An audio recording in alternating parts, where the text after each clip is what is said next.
So we've gone through a lot today. We've filmed things on land, on bicycles, on foam cushions, with resistance cords, with weights, with eyes open and eyes closed.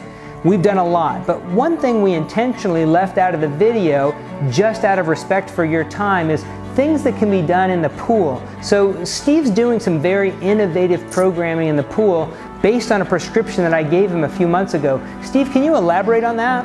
So we spend a lot of time in the pool swimming.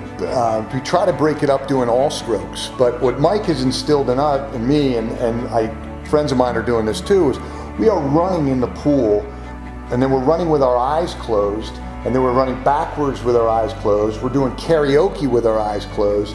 We're doing lunges, and we're doing lunges with our eyes closed, and it builds confidence. So the pool has been just dynamite just for the exercise, the flexibility. I believe it also takes down the inflammation in your body.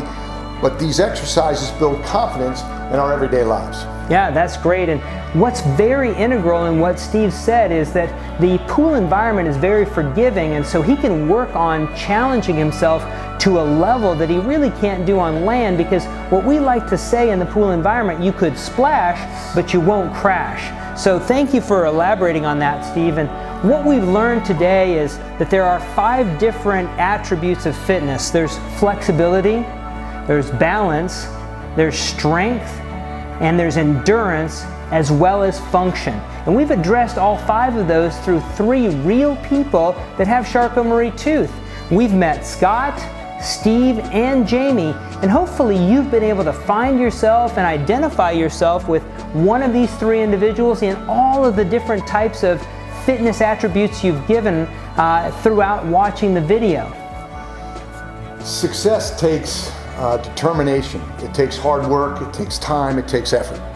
What Mike and his team has put together today has been a game changer for me, and it could be a life changer for a lot of people. You just got to realize that you can endure more than you think you can. And when you feel tired and you want to quit, rest, but don't ever quit. Mike, I can't thank you enough for doing what you did, you and your team, for people, not just for me, but for everybody with Charcot-Marie-Tooth. Thanks very much, buddy. My pleasure. All right.